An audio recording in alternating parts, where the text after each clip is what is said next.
नमस्कार, आप देख रहे हैं आज तक। आपके साथ मैं हूं अंजना ओम कश्यप। अगर एकनाथ शिंदे के दावे में दम है तो उद्धव सरकार के लिए उल्टी गिनती शुरू हो गई है। जी हां, संकट गहराता चला जा रहा है। महाराष्ट्र की उद्धव सरकार का संकट इसलिए बढ़ रहा है क्योंकि एकनाथ शिंदे अब 40 विधायकों के साथ होने का दावा कर रहे हैं, दम भर रहे हैं। सत्ता के खेल में एकनाथ शिंदे खिलाड़ी बनकर उभर चुके हैं। गुवाहाटी में उनके साथ 40 विधायक हैं, जिनमें 33 शिवसेना के हैं और 7 निर्दलीय हैं। बताया जा रहा है कि शिवसेना के 2 और विधायक मुंबई से गुवाहाटी के लिए निकल चुके हैं शिंदे के साथ। 37 शिवसेना विधायक अगर हो गए तो वो पार्टी तोड़ सकते हैं, उन पर दल बदल कानून नहीं लगेगा। और जिस तरीके से उन्होंने हिंदुत्व का राग अलापा है, बीजेपी के साथ मिलकर सरकार भी बना सकते हैं। वहीं उद्धव ठाकरे उन्हें मनाने की हर मुमकिन कोशिश कर रहे हैं। दोपहर 1 बजे उन्होंने कैबिनेट की बैठक बुलाई है, मगर इन सब के बीच शरद पवार का बयान अहम हो जाता है, जो उन्होंने कल दिया था। पवार ने कहा था एनसीपी विपक्ष में बैठने को तैयार है। तो क्या इसका मतलब ये माना जाए कि सरकार गिरने वाली है? ये आने वाला वक्त बताएगा। मगर सूरत से एपी सेंटर अब गुवाहाटी शिफ्ट हो चुका है, जहां इस वक्त एकनाथ शिंदे के नेतृत्व में 40 बागी विधायक मौजूद हैं। असम के मुख्यमंत्री हेमंत बिस्व शर्मा बाढ़ग्रस्त इलाकों का दौरा कर देर रात गुवाहाटी लौटे और विधायकों के आने से पहले उन्होंने होटल रैडिसन ब्लू में तैयारियों का जायजा भी लिया है। बड़ी खबर के साथ हम बुलेटिन की शुरुआत कर रहे हैं, क्योंकि महाराष्ट्र संकट में अब एनसीपी के खेमे में भी जबरदस्त हलचल है। 1 बजे कैबिनेट की बैठक बुलाई है मुख्यमंत्री उद्धव ठाकरे ने, तो तीसरी तरफ एपी सेंटर सूरत की जगह अब गुवाहाटी पहुंच चुका है। हेमंत बिस्व शर्मा मुख्यमंत्री भी देर रात मिल चुके हैं तमाम विधायकों से। लेकिन सबसे बड़ा सवाल तो यह है कि क्या 37 शिवसेना के विधायकों को तोड़ पाएंगे एकनाथ शिंदे? क्योंकि 37 से अगर एक भी कम रहा तो दल बदल कानून लगेगा और इतनी आसान ये राह नहीं रहेगी जितनी दिखाई दे रही है। अभी तक वो 40 विधायकों का दम भर रहे हैं। इससे पहले उन्होंने 35 विधायकों के साथ अपनी तस्वीर भी जारी की है। एक एक करके उनकी गिनती भी हम आपको दिखाएंगे। लेकिन अब एपी सेंटर शिफ्ट हो चुका है और गुवाहाटी पहुंच चुका है। वहीं मुंबई में भी जबरदस्त हलचल है। क्या मुश्किलों में है सरकार? मुश्किल में है उद्धव सरकार? शिंदे खिलाड़ी फंस गई क्या महाराष्ट्र विकास अघाड़ी? आज यही सवाल सबके मन में है और तस्वीरें आपके सामने हैं उस हलचल की जो लगातार हम देख रहे हैं। एक तरफ कमलनाथ कांग्रेस पार्टी का मोर्चा संभालने की कोशिश कर रहे हैं, तो दूसरी तरफ उद्धव ठाकरे के लिए बहुत बड़ी मुश्किल, ये संकट की घड़ी है और इस बात का एहसास है उन्हें। तभी संजय राउत ने बीते दिन ये बार बार कहा कि ऑपरेशन लोटस है, सारा का सारा ठीकरा बीजेपी पर फोड़ा जा रहा था। लेकिन यहां तो शिवसेना के नंबर 2 यानी अपने ही उनके खिलाफ हो गए हैं। और अपने अगर खिलाफ हो गए हैं तो कोई और नहीं, एकनाथ शिंदे, जिन्हें नंबर 2 माना जाता था, कद्दावर नेता शिवसेना के, अभी तक उनके पास अब 40 विधायकों का वो दम भर रहे हैं। महाराष्ट्र के लिए बहुत बड़ा सियासी संकट, क्योंकि महाराष्ट्र विकास अघाड़ी जिसमें चल रही थी गठबंधन की सरकार, आप कल्पना कीजिए अगर 55 में से 30+ विधायक साथ छोड़ देते हैं तो ये शिवसेना के लिए भी अस्तित्व की लड़ाई होगी। ये शिवसेना के लिए अस्तित्व की लड़ाई होगी, साथ ही उद्धव ठाकरे के लिए मुख्यमंत्री पद और सरकार बचाने की भी जंग बनती चली जा रही है। आज 1 बजे उन्होंने कैबिनेट की बैठक बुलाई है। बीते दिन भी शिवसेना भवन पर एक शक्ति प्रदर्शन का आयोजन किया गया था, जिसमें तमाम कार्यकर्ता पहुंचे थे। लेकिन ये जो परिस्थिति इस वक्त बन रही है वो बहुत बड़ी है। जो बैठकों का दौर है उस पर आपको जानकारी दे देते हैं, क्योंकि अगर शिंदे खिलाड़ी हैं और विकास अघाड़ी परेशानी में है तो क्या है वो तस्वीर। एक तरफ कैबिनेट की बैठक 1 बजे आज उद्धव ठाकरे ने बुलाई है, दूसरी तरफ 40 विधायकों का दम भर रहे एकनाथ शिंदे जो अब गुवाहाटी पहुंच चुके हैं। महाराष्ट्र संकट के बीच आज बहुत सारी अहम बैठकों का दौर चलने वाला है। मुंबई में कांग्रेस पर्यवेक्षक के साथ ये बैठक होने वाली है। दूसरी तरफ 1 बजे कैबिनेट की बैठक उद्धव ठाकरे ने बुलाई है। मुंबई में कांग्रेस पर्यवेक्षक कमलनाथ की अहम बैठक है, क्योंकि याद रखिए चाहे वो राज्यसभा हो और उसके बाद एमएलसी चुनाव जिसमें क्रॉस वोटिंग कुछ कांग्रेस के विधायकों ने भी किया था। ऐसे में सवाल ये कि क्या अपने कुनबे को एक साथ वो रख पाएंगे। हालांकि बीते दिन खबर आई थी कि 44 में से काफी विधायक जो हैं उनके 40+ 42 विधायक दरअसल बीती शाम जो बैठक बुलाई गई थी कांग्रेस की उसमें पहुंचे थे। तो कांग्रेस में उतनी भयावह स्थिति नहीं है, लेकिन शिवसेना के लिए बहुत बड़ी मुश्किल। और इस मुश्किल से पार पाने का क्या रास्ता, क्या स्ट्रैटेजी उद्धव ठाकरे बनाते हैं, इस पर सबकी नजर है। क्योंकि बीते दिन मिलिंद नार्वेकर को भेजा गया था, एकनाथ शिंदे से बात भी कराई थी, 20 मिनट चली थी बातचीत एकनाथ शिंदे की। उद्धव ठाकरे से बताया जाता है रश्मि ठाकरे से भी उनकी बात कराई गई थी, लेकिन बात बनी नहीं। बात 20 मिनट चली लेकिन बात बनी नहीं।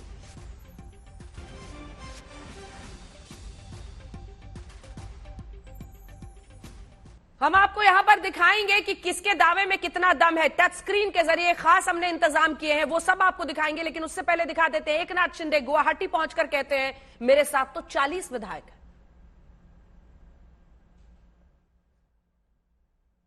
सेना के 40 MLA अभी यहाँ मौजूद है और सभी लोग जो है, हम बाला साहब ठाकरे जी का जो हिंदुत्व है इस और उनकी जो भूमिका है उसको हम लोग आगे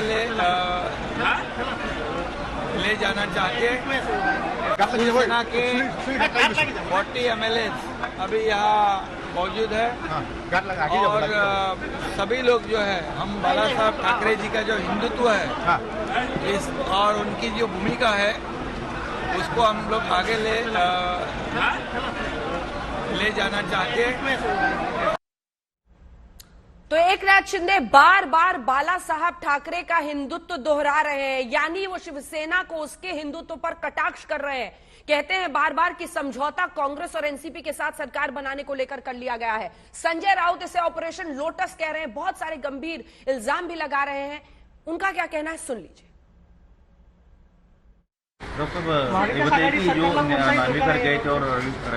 हमारे लोग वहाँ गए थे, तो एकनाथ शिंदे जी से बातचीत हो गई। एकनाथ शिंदे हमारे बहुत पुराने साथी है, एक अच्छा रिश्ता हमेशा हमारे दोनों का रहा है। उनकी कुछ बातें हैं, जो बातें मिलिंद नार्वेकर और रवि फाटक आकर उद्धव जी से बात करेंगे। बीजेपी के साथ सरकार बनानी चाहिए, त्यांचं माझं बोलणं झालेलं आहे, बोलणं सुरू आहे। बीजेपी के साथ सरकार बनानी चाहिए, ऐसी बातें सामने आ रही कि उनकी। देखिए, बीजेपी के साथ हमने क्यों छोड़ी सबको मालूम है। एकनाथ शिंदे भी उनमें एक विटनेस है, उसमें क्या है। तो शिवसेना की तरफ से बार बार यह याद दिलाया जा रहा है कि याद रखिए हमने क्यों बीजेपी को एक वक्त पर छोड़ा था।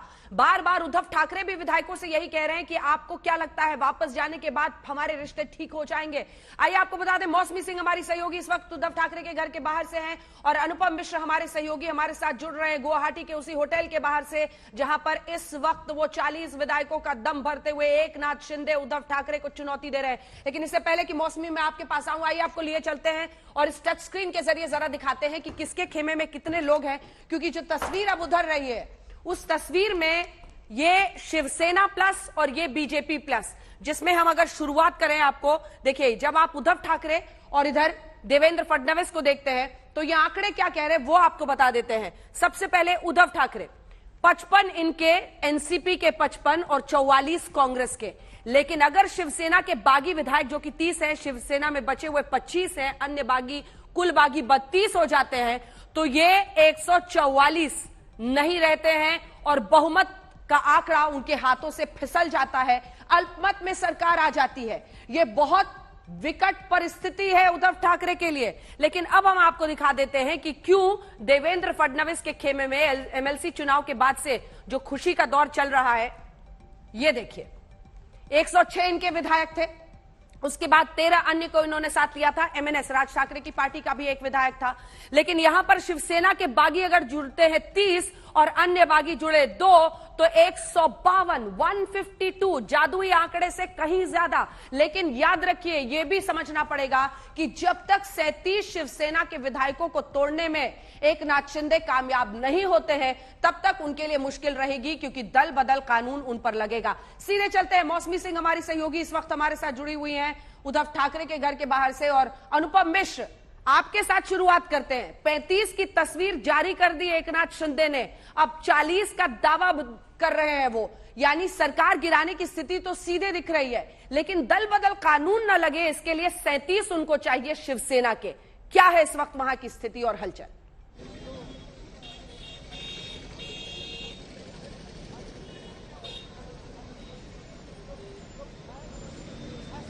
अनुपम, आवाज पहुंच रही है? अनुपम मिश्र, आवाज पहुंच रही है।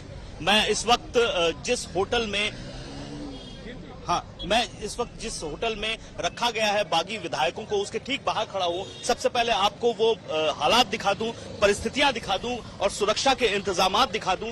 भारी सुरक्षा व्यवस्था का इंतजाम किया गया है और इसका एकमात्र मकसद यही है कि जिन बागी विधायकों को वहां लाया गया है उनसे कोई मुलाकात न कर पाए, वो यहां से बाहर निकलकर किसी से मुलाकात न कर पाए। और एक ये नया लेवल है जो रिजॉर्ट पॉलिटिक्स इस बार हम देख रहे हैं, जहां पर दिखाई दे रहा है कि बहुत दूर हिंदुस्तान के एक कोने से दूसरे कोने पर शिफ्ट किया गया है। उसकी वजह भी यही है, असम को चुनने की वजह, क्योंकि असम इस वक्त बीजेपी शासित राज्य है और असम के आसपास जितने भी राज्य हैं वो भी बीजेपी शासित हैं। यहां पर कंट्रोल सरकार का बहुत ज्यादा है। और दूसरी बात है, जो इन विधायकों से बातचीत करने की, कांटेक्ट करने की कोशिश उद्धव सरकार से हो रही है, उसको कम किया जा सके, उसमें बाधा लाई जा सके। तो ऐसी परिस्थितियों के बीच इस वक्त यहां पर लाकर रखा गया है। हमने सुबह देखा हिमंत बिस्वा शर्मा जो मुख्यमंत्री हैं असम के, वो इस होटल से निकलते हुए दिखाई दिए लगभग 5:30 बजे सुबह के आसपास, और उसके लगभग 1-1.5 घंटे बाद ही ये जो बागी विधायक हैं इस होटल में घुसे। तो ये भी संयोग नहीं है कि बीजेपी आला कमान की ओर से हो सकता है। हिमंत बिस्वा शर्मा को कहा गया है कि किसी भी तरह से जो इनको इन तक पहुंचने की कोशिश है, इनको तोड़ने की कोशिश है, वापस बुलाने की कोशिश है, वो कामयाब न हो पाए। और उसकी सुरक्षा व्यवस्था का जायजा लेने के लिए ही हिमंत बिस्वा शर्मा कल रात यहां पहुंचे थे। सुबह अर्ली मॉर्निंग 5:30 बजे के आसपास यहां से निकल गए। तो फिलहाल ये स्थिति परिस्थिति यहां पर है। अंजना, बिल्कुल, जल्दी से चलते हैं मौसमी के साथ। मुंबई टू गुवाहाटी फ्लाइट, बहुत ज्यादा वक्त नहीं लगेगा। अगर किसी को भेजना ही होगा, मिलिंद नार्वेकर और रविंद्र पाठक को बीते दिन भेजा गया था। क्या स्थिति इस वक्त दिखाई दे रही है? क्या इस सन्नाटे में वो एहसास दिखाई दे रहा है कि मामला हाथ से फिसल रहा है?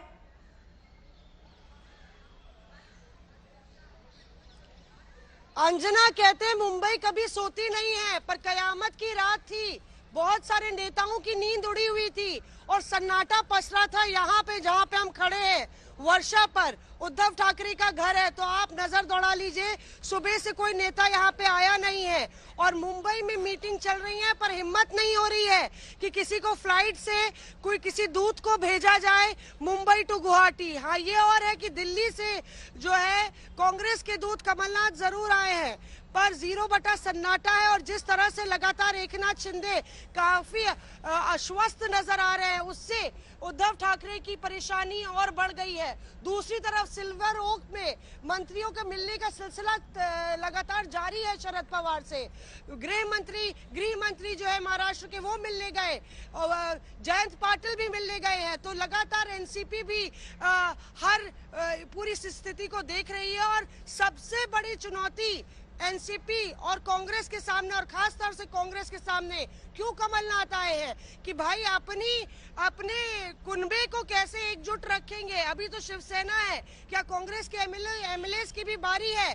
और पोस्टर वॉर शुरू हो गई अंजना, यहाँ पे पोस्टर वॉर। हमने रात को जब हम 2 बजे यहाँ पे पहुंचे तो हमने देखा देवेंद्र फडणवीस का एक पोस्टर जिसमें लिखा था राज्यसभा और एमएलसी चुनाव तो सिर्फ झांकी है और नगर पालिका भी बाकी है, उसमें जोड़ लीजिए सरकार का गठन भी। तो पूरी तरह से सियासी रणभूमि में तब्दील हो गई है मुंबई। और यहाँ पे कमलनाथ भी मिलने आएंगे उद्धव ठाकरे से, शरद पवार भी बैठकें ले रहे हैं और 1 बजे होनी है कैबिनेट की बैठक। महज 3-4 घंटे बाद स्थिति अंजना यहाँ पे साफ हो जाएगी कि क्या नाक और साख बचेगी, क्या सरकार बचेगी या जाएगी। और इस सब के बीच और ट्विस्ट आ गया है पूरे क्लाइमैक्स में। गवर्नर साहब बैठे हैं कि तबीयत खराब है, वो नासाज है, कोविड पॉजिटिव हो गए हैं और वो अस्पताल में है। बिल्कुल, जल्दी से एक बार फिर से चलते हैं। देखिए, शिवसेना के कितने हैं अनुपम, ये क्लियर हो रहा है क्या? शिवसेना के कितने विधायक उनके साथ है? क्योंकि मामला अब इसी पर आकर अटका हुआ है। 37 नहीं तो दल बदल कानून, यानी इस्तीफा दीजिए, चुनाव का सामना कीजिए। जी अंजना, देखिए अभी तक ये पूरी तरह से साफ नहीं हो रहा है कि शिवसेना के कितने हैं, क्योंकि हमने जब 6:30 बजे गुवाहाटी एयरपोर्ट पर फ्लाइट उतरी थी, उसके बाद जब सारे विधायक बाहर आ रहे थे तो हमने सभी से जानने की कोशिश की कि आपके साथ कितने हैं। तो ज्यादातर जो विधायक थे वो चुप्पी साधे हुए थे, एक तरह से साइलेंट मोड में थे, कुछ बोल ही नहीं रहे थे। कुछ विधायकों ने बात घुमाकर कहा कि हम घूमने आए हैं, लेकिन 3 विधायकों ने हमसे बात की। एक ने कहा 35 हैं, 2 ने कहा 40 हैं, लेकिन इनमें से जो कितने किसके हैं इसका खुलासा अभी तक पूरी तौर पर नहीं किया गया है। तो ये अभी तक साफ नहीं हो पा रहा है कि आखिरकार संख्या कितनी है, 35 है या 40 है, और इसमें शिवसैनिक कितने हैं, शिवसेना के कितने हैं, ये भी पूरी तरह से अभी तक साफ नहीं है, क्योंकि भीतर में किसी को जाने नहीं दिया जा रहा है। भीतर हमने कोशिश भी की थी, लेकिन जो सिक्योरिटी मेजर्स हैं वो इतने कड़े किए गए हैं कि कोई भी बाहर की गाड़ी जब भीतर जा रही है तो उसको पूरी तरह से चेक किया जा रहा है। किसी भी गेस्ट को चेक इन भी नहीं करने दिया जा रहा है इस होटल में। तो आप समझ सकती हैं कि किस तरीके का यहाँ पर सुरक्षा इंतजाम किया गया है कि कोई खबर भीतर की बाहर न निकले। और जो रणनीति का अभी मुख्य केंद्र बिंदु है गुवाहाटी का ये होटल, यहाँ पर अगली रणनीति जो तय हो रही है उसका खाका या उसका थोड़ा सा भी खुलासा बाहर न जाए, ये कोशिश देखने को मिल रही है। तो हमें थोड़ा इंतजार करना पड़ेगा। आखिर जो ये नंबर का गेम है, गणित है, ये गणित बहुत दिलचस्प है, क्योंकि इस तरह की परिस्थितियों में 1, 2 या 3 वोट में भी इधर उधर हो जाती है सरकार। तो ये 1, 2, 3, 4 का जो नंबर है, आखिरी का जो नंबर है, ये आखिरी का जो गणित है, किसके पाले में बैठ रहा है, ये अभी तक पूरी तरह साफ नहीं है। अंजना, सुरक्षा का घेरा सूरत में, सुरक्षा का ऐसा ही घेरा गुवाहाटी में। सूरत से ज्यादा सेफ गुवाहाटी दिखाई दे रहा है फिलहाल इन विधायकों को रखने के लिए। और 5 सितारा होटल, ये रिजॉर्ट वीरों का वक्त चल रहा है इस देश में। सीधा आपका परिचय उन खास मेहमानों से कराते हैं जो हमारे साथ चर्चा में भी शामिल रहेंगे। लिए चलेंगे आपको अपने रिपोर्टर्स के पास भी। जैसे ही कोई भी हलचल हो आप दोनों इशारा कीजिएगा, सीधा आपका रुख करेंगे। हमारे साथ इस वक्त डैनियल फ्रांसिस पॉलिटिकल एनालिस्ट के तौर पर जुड़ रहे हैं, बृजमोहन श्रीवास्तव जी प्रवक्ता एनसीपी के, और हमारे साथ विकास मिश्रा जुड़ रहे हैं, विशाल मिश्रा जुड़ रहे हैं। विशाल मिश्रा पॉलिटिकल एनालिस्ट के तौर पर जुड़ेंगे। बृजमोहन जी, कुछ विधायक कह रहे हैं कि घूमने पर आए हुए हैं, सहयोग है, प्रयोग है, बाद में तय होगा, लेकिन आज जो तस्वीर है वो भयावह है आपकी महाराष्ट्र विकास आघाड़ी सरकार के लिए, क्योंकि मामला फिसल रहा है। कल तक आप लोग ललकार रहे थे तस्वीरें तो दिखाइए, 35 विधायकों की तो तस्वीर जारी कर दी है, हम भी गिनती करके दिखा रहे हैं, 40 विधायकों का दम भर रहे हैं, यानी सरकार गिरना तय दिख रहा है अगर आप लोग मना नहीं पाए उनको तो। अंजना जी, देखिए कि अनुमान लगाने के लिए तो सब कुछ बिल्कुल खुला है और हर एक को इस बात की छूट है कि वो अपने ढंग से अनुमान लगाए, लेकिन राजनीति हकीकत और नंबरों पे चलती है। महाविकास आघाड़ी सरकार को महाराष्ट्र में भी किसी प्रकार का कोई खतरा नहीं है। अंक गणित के हिसाब से यदि हम लोग देखें तो सारी चीजें बिल्कुल ठीक है। निश्चित रूप से कि ये बात सच है कि जिस दिन से महाराष्ट्र में हमारी सरकार का गठन हुआ था उसी दिन से लगातार ये कोशिश होती रही कि किसी भी तरह इस सरकार को हटाया जाए। ये कोई नई चीज नहीं है। आज तक का स्क्रीन दिख रहा है सर, 35 विधायकों की जो गिनती वाली तस्वीर है, ये फुल स्क्रीन एक बार काट दीजिए सर के लिए। बृजमोहन जी, 35 मैंने देख लिया। नहीं, मैंने देख गिनती है ना सर, आप ही के विधायक है, आप पहचान रहे होंगे सबको। मैं आपसे फिर कह दूं कि विधायकों का होना और किसी एक दल के सारे विधायक होना, इन दोनों चीजों में फर्क है। तो मैं आपसे कहना चाहता हूं कि जो कहा जा रहा है वैसा कुछ नहीं है, और जब उनके दावे को अगर माना जा रहा है और उनके दावे को यदि प्रमुखता दी जा रही है तो जो हमारा दावा है उसको भी तो उतना महत्व मिलना चाहिए।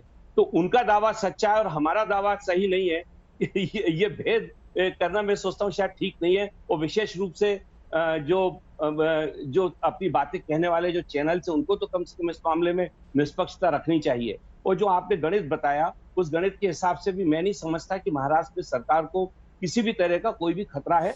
जहां तक बात राष्ट्रवादी कांग्रेस पार्टी की है, हम लोग इस गठबंधन का हिस्सा हैं और इस गठबंधन के हम लोग तो पूरी तौर से हम इसके साथ जुड़े हुए हैं।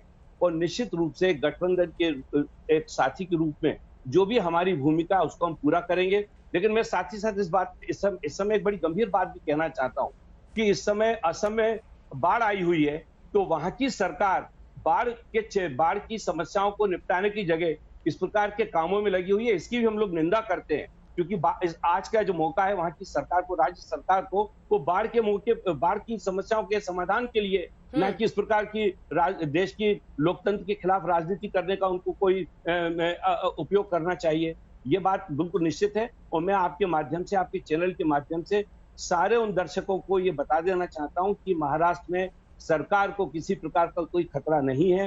ये बात सच है कि एक राजनीतिक समस्या खड़ी हुई है और इसका समाधान करने के लिए शिवसेना की जो नेतृत्व है वो पूरी तौर से सक्षम है और वो इस मामले को बेहतर तरीके से पूरा भी करेगी। ठीक है, क्या उनकी इस बात में दम नहीं है विशाल मिश्रा?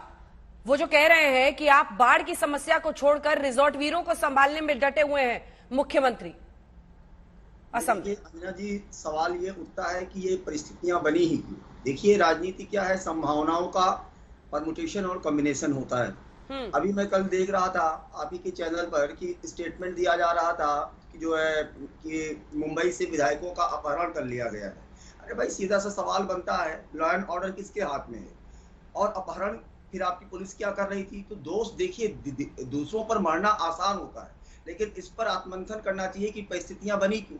ये तो एक तरह से जब से सरकार बनी ये तो एक बेमेल जो है वो था, क्या कहते हैं आप उसे, विचारों का जो है मिलन। कहाँ एक तरफ पूर्ण तरीके से हिंदुत्ववादी शिवसेना आदरणीय माननीय जो है श्रद्धेय श्री बाला साहब ठाकरे जी की जो है संकल्पना, और कहाँ एक तरफ कांग्रेस के साथ वही कांग्रेस जो कहती थी कभी कि प्रभु श्री राम काल्पनिक है, जो है तो इस प्रकार लगता है सही है विशाल जी कि बीजेपी इस गम से उभर नहीं पाई कि सरकार बन गई उद्धव ठाकरे की बाकी दोनों पार्टियों के साथ मिलकर। इस गम से बीजेपी उभर ही नहीं पाई। तभी बीजेपी तो लार्जेस्ट पार्टी बन के आई ही थी। जब चुनाव से पहले भी हम लोग बैठकर डिस्कशन कर रहे थे, डिबेट हो रहा था, जब पहले से ये भारतीय जनता पार्टी की तरफ से कहा जा रहा था कि हमारा पहले से ही ये म्यूचुअल एग्रीमेंट हो चुका है कि हमारा सीएम होगा, लार्जेस्ट पार्टी का ही सीएम होता है, ये तो आप भी जानते हो। ये आप भी जानते हो कि जो लार्जेस्ट जो है जब किसी को पूर्ण बहुमत नहीं मिलता है तो लार्जेस्ट पार्टी का जो मुखिया होता है वही सीएम बनता है, वही पीएम बनता है। आइए अब आपको दिखाते हैं शिवसेना के बागी विधायकों का सूरत से गुवाहाटी का आधी रात का सफर।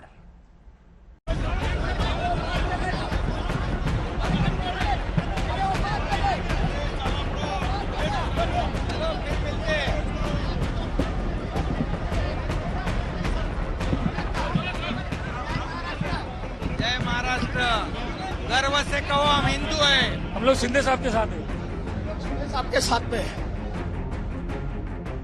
देर रात को जब आप गहरी नींद में सो रहे थे, सूरत के एक 5 सितारा होटल के बाहर सियासी सरगर्मी तेज थी। सोमवार रात से डेरा जमाए बैठे शिवसेना के 34 बागी विधायक गुवाहाटी प्रस्थान की तैयारी कर रहे थे। रात करीब 2:15 बजे का वक्त था जब एकनाथ शिंदे की अगुवाई में बागी विधायक लग्जरी बस में सवार होकर सूरत एयरपोर्ट की तरफ रवाना होने लगे। आज तक संवाददाता सौरभ वक्तानिया उस वक्त होटल के बाहर ही मौजूद थे।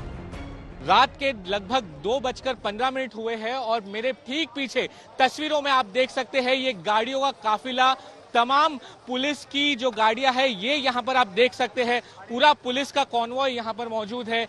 1, 2, 3 ये गुजरात पुलिस की गाड़ियां हैं और इस गाड़ियों के पीछे आप तस्वीरों में देख सकते हैं ये बसेस अब निकलना शुरू हो चुकी है। ये पहली बस यहाँ पर मौजूद है और मैं साफ तस्वीरों में देख सकता हूँ कि यहाँ पर शिवसेना के जो एमएलएस है वो यहाँ पर तस्वीरों में साफ दिख रहे हैं। मैं कैमरा पर्सन साजिद आलम से कहूंगा कि वो इस तरफ आए, यहाँ पर आके वो साफ देख सकते हैं कि किस तरीके से जो शिवसेना के जो एमएलएस है वो इस बस में नजर आ रहे हैं।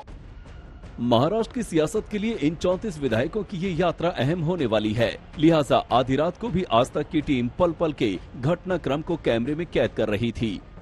बसों से जब विधायकों ने उतरना शुरू किया तो आज तक संवाददाता गोपी घांगर ने उन बागी विधायकों की नब्ज टटोलने की कोशिश की कि आखिर बगावत का राज क्या है।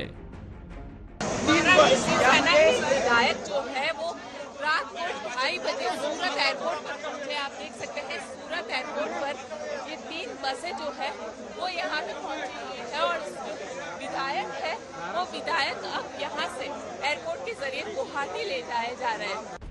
गोपी घांगर विधायकों के साथ बात कर रही थी तो सौरभ वक्तानिया बागियों की अगुवाई कर रहे एकनाथ शिंदे से बात करने की कोशिश कर रहे थे। आखिरकार पूरे संकट पर शिंदे का पहला ऑन कैमरा सामने आ गया। सैनिकांनी कुठलाही बंड केलेले नाही। शिवसेना आमदारांनी कुठल्याही पक्षामध्ये जाण्याचा निर्णय घेतलेला नाही। बाळासाहेबांचे विचार आणि हिंदुत्वाचे विचार यापासून शिवसेना कधी आमदार कधी फारकत घेणार नाहीत। जय महाराष्ट्र, गर्व से कहो हम हिंदू है। बाळासाहेबांचा नारा जो आहे मुश्किलों में घिरती दिख रही है उद्धव सरकार, क्योंकि 35 विधायकों की तो तस्वीर जारी कर दी है एकनाथ शिंदे ने। 40 विधायक का दम भर रहे। आइए आपको सीधे लिए चलते हैं मुंबई। खबर आ रही है संजय राउत इस वक्त उद्धव ठाकरे से बातचीत कर रहे हैं, कोई रास्ता निकालने की कोशिश हो रही है। हमारे साथ मौसमी सिंह हमारी सहयोगी, ये अभी प्रेस को ये गलत जानकारी है। हमेशा थाने म्यूनिसिपल कॉरपोरेशन हो, कल्याण डोंबिवली म्यूनिसिपल कॉरपोरेशन हो, वो एकनाथ शिंदे जी जो कहेंगे उस हिसाब से चुनाव लड़ा जाता है, क्योंकि वहाँ के नेता है, पार्टी ने उनको वहाँ नियुक्त किया है। आपके और उनके बीच में मनमुटाव, आपके और शिंदे जी के बीच में कुछ मनमुटाव कहा? आपल्यावर काही नाराजी आहे वगैरे? कोणावर? माझं आता चर्चा झाली त्यांच्याशी. एकनाथ शिंदे माझे जीवाभावाचे मित्र आहेत, सहकारी आहेत. आमच्यामध्ये कधीही पक्षात कोणाबरोबरच त्यांची नाराजी नाहीये, ना उद्धव ठाकरेंवर ना आमच्यावर. आज आम्ही सकाळपासून चर्चा करतो, बोलतो आणि अत्यंत चांगला पद्धतीने आम्ही एकमेकांशी बोलतो आहोत. तर नेमकी काय आपलं बोलणं झालं किंवा त्यांच्या काय मागण्या आहे असं त्यांनी काय सांगितलं का आपल्याला? त्यांच्या काही मागण्या नाहीये. नेमका रोष कोणावर? त्यांच्या अजिबात मागण्या नाहीये. त्यांनी कोणताही अटी शर्ती या क्षणी ठेवलेल्या नाहीये. ते शिवसैनिक आहेत आणि त्यांच्या बोलण्यातून हे दिसतंय की ते शिवसेनेतच राहतील आणि शिवसैनिक म्हणूनच संपूर्ण आयुष्य काढतील. सर आगे सूरत आई नंतर गुवाहाटी अशा उनके बीच कोई नाराजगी और आपकी जब फोन पे बात हुई तो उन्होंने क्या कुछ मांग? बहुत ही अच्छे माहौल में हमारी बातचीत कल से चल रही है, ऐसा नहीं कि आज मैं बोल रहा हूँ. कल भी मेरी बात हो गई, आज सुबह बात हो गई और लंबी बातचीत हुई. ना हमारे मन में कोई ऐसी खटास है, ना उनके मन में कोई खटास. हम लगभग 35-40 साल से एक दूसरे के साथ काम कर रहे हैं. वो सिर्फ हमारे साथी नहीं है, वो हमारे बहुत ही अजीज दोस्त है, मित्र है. हम एक दूसरे के साथ बहुत सी बातें हमेशा शेयर करते हैं. उद्धव ठाकरे जी और एकनाथ शिंदे जी में भी वही रिश्ता है. तो जो बातें सामने आ रही है या पब्लिश हो रही है उसमें तथ्य नहीं है. कोई ज्यादा ही बड़ा चढ़ाकर बातें सामने आ रही है. ठीक है, कुछ बातें जरूर हो सकती है, उसमें से कोई ना कोई हल निकल जाएगा. संजय राऊत जी, राजकीय वर्तुळामध्ये एक चर्चा आहे की कुठेतरी शिवसेनेला महाविकास आघाडीतनं बाहेर पडायचं होतं आणि त्या बंडासाठी म्हणून एकनाथ शिंदेंनी हे पाऊल उचललं आणि त्यांच्या शिवसेना असे पाठीमागून कारवाया किंवा वार करत नाही. शिवसेना जे असेल ती समोरून एखादी गोष्ट करते. आज सकाळी सुद्धा माननीय शरद पवार साहेबांशी माझी चर्चा झाली, कालही झाली. आज दिवसभरामध्ये माननीय शरद पवार आणि उद्धव ठाकरे सुद्धा भेटतील आणि काँग्रेस आणि राष्ट्रवादी काँग्रेस पूर्णपणे उद्धव ठाकरे यांच्या पाठीशी उभी आहे. आम्ही संघर्ष करू. शिवसेना हा संघर्ष करणारा पक्ष आहे, लढणारा पक्ष. हम संघर्ष करते रहेंगे. ज्यादा से ज्यादा क्या होगा? सत्ता जाएगी और क्या होता है? ज्यादा से ज्यादा क्या होगी? महाराष्ट्र की सत्ता जाएगी, सत्ता वापस आ सकती है. सर लेकिन प्रतिष्ठा होती है पार्टी की, वो सबसे ऊपर है. सर जर त्यांच्या कोणत्याही मागण्या नाहीये, जर त्यांचे कोणतेही रोष नाहीत, मग ते गुवाहाटीला एवढ्या सगळ्या आमदारांबरोबर राहू द्या. गुवाहाटीमध्ये एक फार जंगल छान आहे, काझीरंगा. आमदार फिरतील, पर्यटन करतील. गुजरातला झालंय, अजून कुठे जातील? करू द्या ना. आमदारांनी फिरलं पाहिजे, आमदारांनी देश पाहिला पाहिजे आणि या देश पाहिल्यामुळे त्यांना देशाची ओळख होते. त्याच्यामुळे आमच्या त्यांना शुभेच्छा. सर एकनाथ शिंदे यांनी काल असं म्हटलं होतं की आपल्याबरोबर जी तुमच्या त्यांची जी चर्चा होते ती वेगळी असते आणि तुम्ही माध्यमांसमोर वेगळं बोलता, असं त्यांनी तक्रार. आता मी काय बोललो माध्यमांसमोर?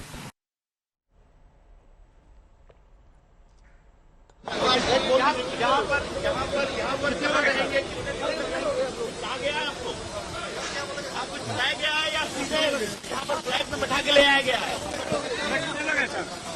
आप लोग बेहद चुप हैं, कुछ तो बताइए. कोसळेल तर शिवसेनेमध्ये राखेतून जन्म घेण्याची ताकद आहे आणि शिवसेनेनं अनेकदा राखेतून जन्म घेऊन पुन्हा गरुड झेप घेतलेले. हा गेल्या 56 वर्षाचा इतिहास आहे. पण एकनाथ शिंदे आमचे मित्र, आमचे सहकारी, हे अत्यंत जीवाभावाचे आमचे सहकारी आहेत. अनेक वर्ष आम्ही एकत्र काम करतो आहोत. त्यांच्याबरोबर जी आमची चर्चा सुरू आहे ती सकारात्मक आहे. आमचा गट एकनाथ शिंदे दावा कर रहे हैं कि उनके साथ एकनाथ शिंदे जी हमारे ज्यादा से ज्यादा क्या होगा? सत्ता जाएगी, पार्टी हमारे लिए सबसे ऊपर है. ज्यादा से ज्यादा क्या होगा? सत्ता जाएगी. ये संजय राउत ने अभी पत्रकारों से कहा है. पार्टी की प्रतिष्ठा हमारे लिए सबसे ऊपर है. असम गए हैं, इस पर कहा बात बढ़ाई जा रही है. काजीरंगा नेशनल पार्क है असम में, वहीं घूमने गए हैं. कुछ बातें हो सकती हैं लेकिन हल निकलेगा. हमारी बातचीत हो रही है, बढ़ा चढ़ाकर बातें की जा रही है. उन्होंने ये कहा कि साथ ही कि हमारी लगातार बातचीत हो रही है. कल भी बात हुई थी, आज भी हुई है. शिंदे ने कोई शर्त नहीं रखी है. बीजेपी के साथ गठबंधन बनाने वाली बात पर इनकार करते हुए संजय राउत ने कहा है कि कोई भी ऐसी शर्त एकनाथ शिंदे की तरफ से नहीं रखी गई है। मौसमी सिंह हमारी सहयोगी इस वक्त हमारे साथ जुड़ रही हैं और हमारे साथ अन्य अनुपम मिश्र भी जुड़ेंगे गुवाहाटी के होटल से। लेकिन मौसमी, पार्टी की प्रतिष्ठा सबसे ऊपर, लेकिन साथ ही ये भी बोल गए कि क्या होगा, ज्यादा से ज्यादा सत्ता जाएगी। लेकिन उस शर्त पर भी वो चुप्पी साधे हुए हैं। वो कह रहे हैं एकनाथ शिंदे ने ऐसी कोई शर्त नहीं रखी है कि बीजेपी के साथ गठबंधन कीजिए तो सरकार बच जाएगी।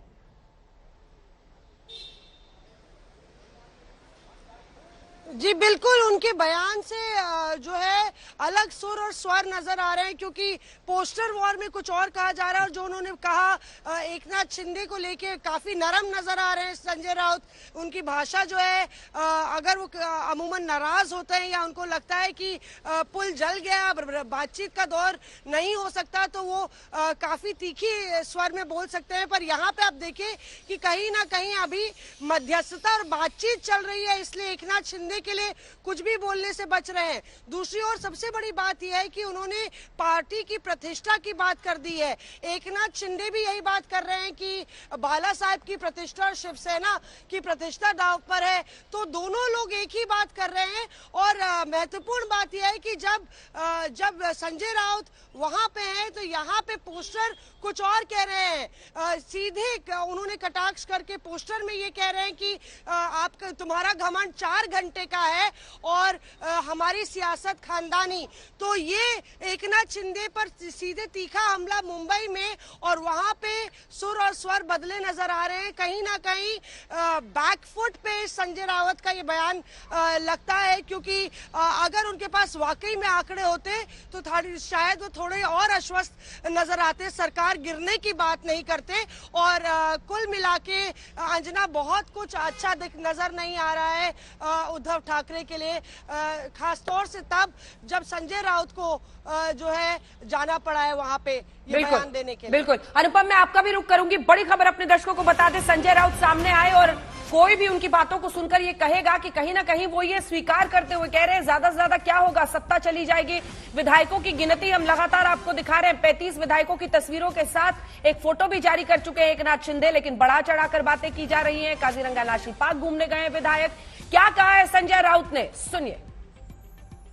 जी हमारे बहुत पुराने साथी हैं,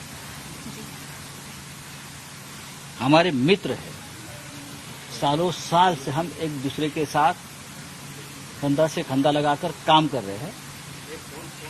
उनको भी इतना आसान नहीं है पार्टी छोड़ना और हमको भी इतना आसान नहीं है उनको छोड़ना। हमारा डायलॉग चल रहा है। आज सुबह भी मेरी एकनाथ शिंदे जी से बातचीत चल रही थी। आज सुबह हम दोनों ने 1 घंटा बातचीत की है। यहाँ से जो बातचीत हुई उस बारे में मैंने पार्टी चीफ को बताया है। कोई बात छुप कर नहीं रहती है, वापस एक बार बात हो जाएगी। उनके साथ जो विधायक है उनसे भी हमारी बातचीत चल रही है। सभी शिवसेना में है, शिवसेना में रहेंगे और उद्धव ठाकरे जी का नेतृत्व 48 शिवसेना हा संघर्ष करणारा पक्ष है, लड़णारा पक्ष है। हम संघर्ष करते रहेंगे। ज्यादा से ज्यादा क्या होगा, सत्ता जाएगी और क्या होता है। ज्यादा से ज्यादा क्या होगी, महाराष्ट्र की सत्ता जाएगी, सत्ता वापस आ सकती है सर, लेकिन प्रतिष्ठा होती है पार्टी की, वो सबसे ऊपर है। तो मौसमी सिंह हमारे साथ मुंबई से बनी हुई है, अनुपम मिश्र उस होटल के बाहर से हमारे साथ मौजूद है।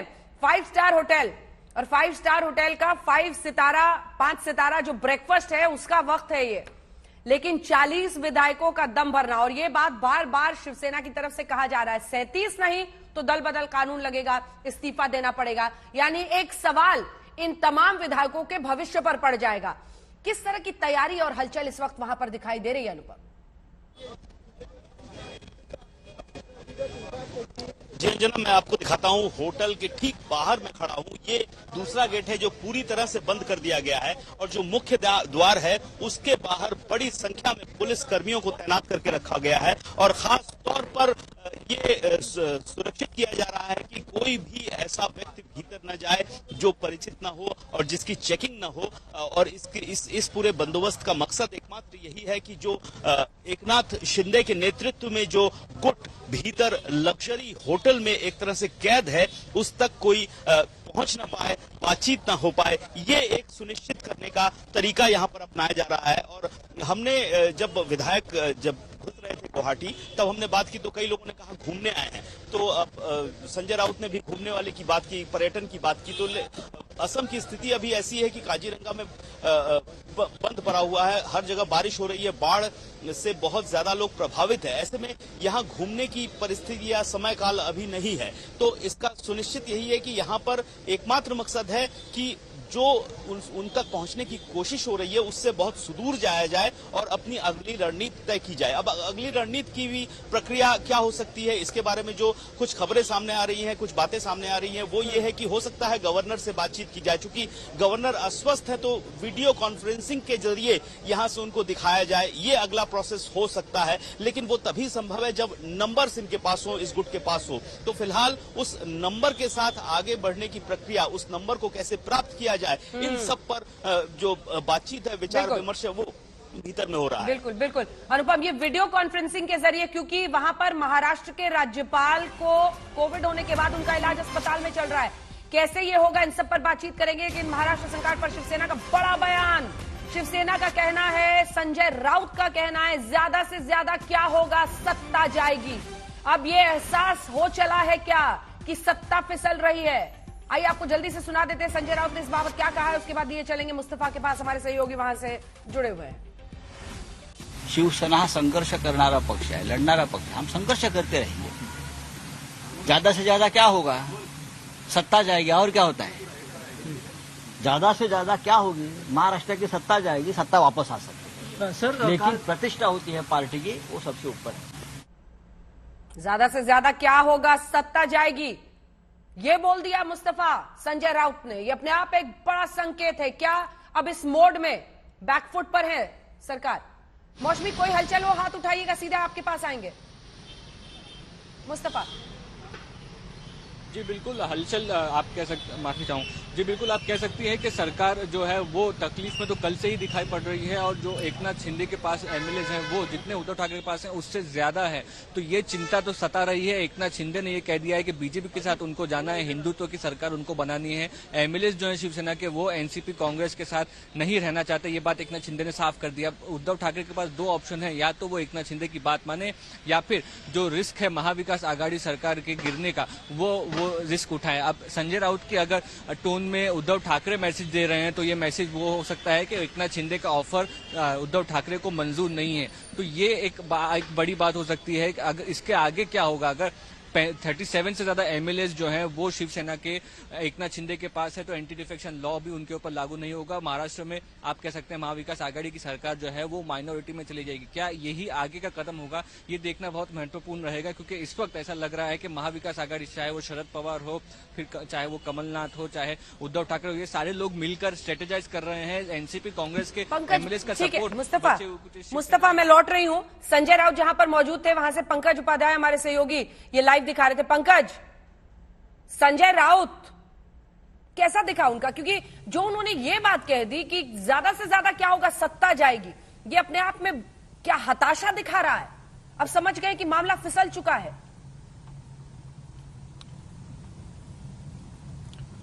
अंजना, बॉडी लैंग्वेज तो पॉजिटिव बिल्कुल नजर नहीं आई, हताश नजर आ रहे थे, जाहिर सी बात है, क्योंकि ये पहली मर्तबा है जब इतने बड़े क्रैक्स शिवसेना में सामने से नजर आ रहे हैं।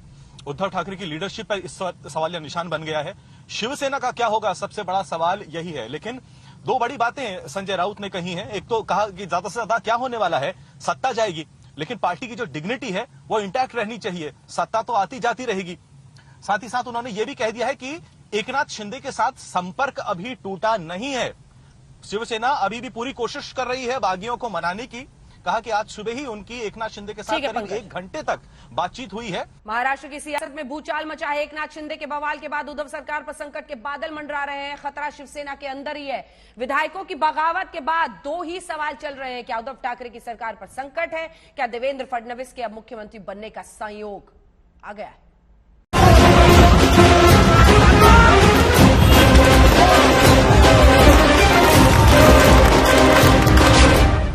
बयान नंबर 1, तारीख 20 जून, दिन सोमवार, जगह मुंबई, वक्त विधान परिषद में बीजेपी के 5 उम्मीदवारों की जीत के बाद। देश में मोदी जी की लहर है, महाराष्ट्र मोदी जी के साथ है, और महाराष्ट्र में जब तक मोदी जी के साथ चलने वाली लोकाभिमुख सरकार हम नहीं लाते, तब तक हमारा संघर्ष जारी रहेगा। क्या महाराष्ट्र में कांग्रेस और शरद पवार की पार्टी के साथ चलती उद्धव ठाकरे सरकार को हिलाने की स्क्रिप्ट 20 जून की रात लिखी गई या उससे भी पहले? बयान नंबर 2, तारीख 20 जून। कहानी महाराष्ट्र में राज्यसभा से विधान परिषद चुनाव तक बीजेपी की बम्पर जीत की। टाइमलाइन 10 जून से 20 जून के बीच की। बड़े पैमाने पर हमको वोट मिले। राज्यसभा में हमने वोट तोड़े थे, 123 वोट पाए थे। अभी 134 वोट ये बीजेपी को मिले हैं। ये परिवर्तन की शुरुआत है और जब तक एक जनताभिमुख सरकार महाराष्ट्र में नहीं आएगी, हमारा संघर्ष जारी रहेगा।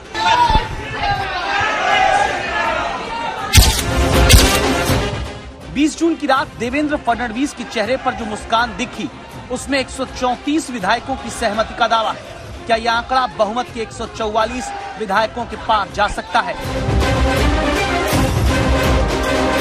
सवाल की वजह बनने वाले शख्स का नाम एकनाथ शिंदे, शिवसेना के बड़े नेता, महाराष्ट्र में कई बड़े मंत्रालय संभालने वाले मंत्री, जिनका 20 जून को कई विधायकों के साथ सदन में आने के दौरान दिखाया गया विक्ट्री निशान उन्हीं की पार्टी और उद्धव सरकार के लिए चुनौती बन गया, जिसकी पूरी फिल्म देश के 3 शहरों में अभी चल रही है। सूरत, जहां शिवसेना के कई विधायकों के साथ बागी हो गए एकनाथ शिंदे होटल में बैठे हैं। दिल्ली, जहां देवेंद्र फडणवीस पहुंचे हैं। बीजेपी अध्यक्ष जेपी नड्डा और अमित शाह की मुलाकात हुई है। मुंबई, जहां शिवसेना को मातोश्री में अपने विधायकों के नंबर गिनने पड़ रहे हैं। दावा शिवसेना का कि ये बीजेपी का ऑपरेशन लोटस है। यही मध्य प्रदेश में हुआ था, यही और भी 1-2 जगह पे हुआ है, चलता है। अगर उसी को कोई ऑपरेशन लोटस के नाम से कोई अंजाम देना चाहता है तो हम स्वागत करते हैं, करके दिखाइए।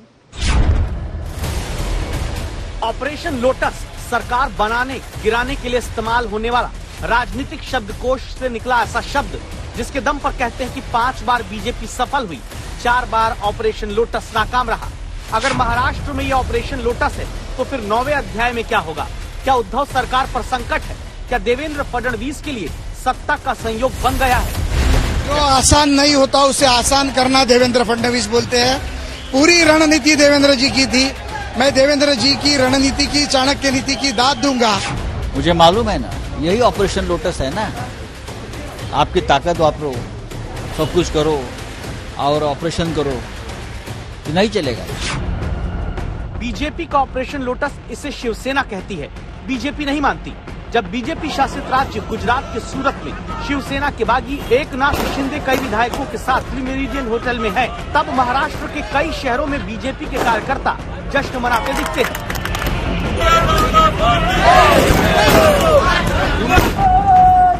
औरंगाबाद में बीजेपी कार्यकर्ता होली दिवाली दोनों जून के महीने में मना लिए।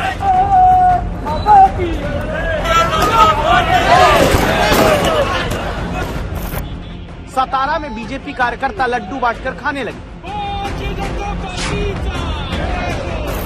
पुणे के बीजेपी दफ्तर में ऐसा जश्न मनते दिखा जैसे बस देवेंद्र फडणवीस को शपथ का न्योता मिलना बाकी रह गया हो। बयान ऐसा ही आभास भी देते हैं।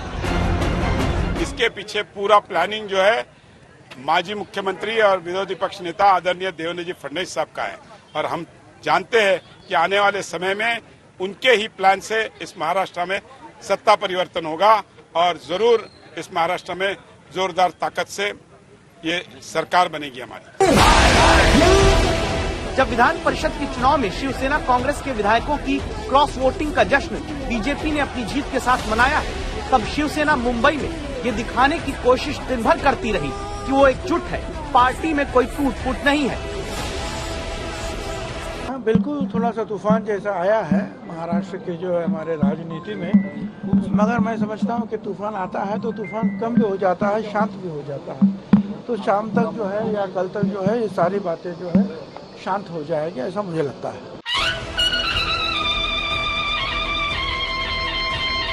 तूफान शिवसेना के भीतर उठा है, ये वो छगन भुजबल भी मानते हैं जो खुद शिवसेना से बगावत करके निकले थे। बाल ठाकरे से उद्धव तक, क्या ये शिवसेना में अब तक की सबसे बड़ी बगावत का वक्त है? 1990 में 18 विधायक के साथ शिवसेना से छगन भुजबल बाहर आए थे। 2005 में दावा होता है कि 40 विधायकों के साथ अलग होकर नारायण राणे शिवसेना बांट देना चाहते थे, कोशिश कामयाब नहीं हो पाई थी। अब 2022 में तीसरे पुराने शिवसेना नेता एकनाथ शिंदे बागी हुए हैं, जो अपने साथ 35 विधायकों के होने का दावा करते हैं।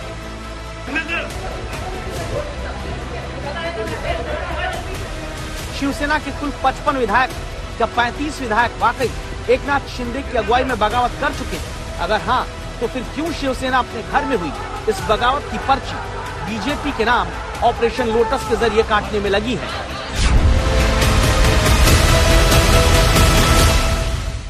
क्रॉस शूटिंग किया है कांग्रेस और शिवसेना और कुछ लोगों को मिलकर, तो आपने देखा होगा तुरंत उसके बाद उनको गुजरात शिफ्ट कर दिया।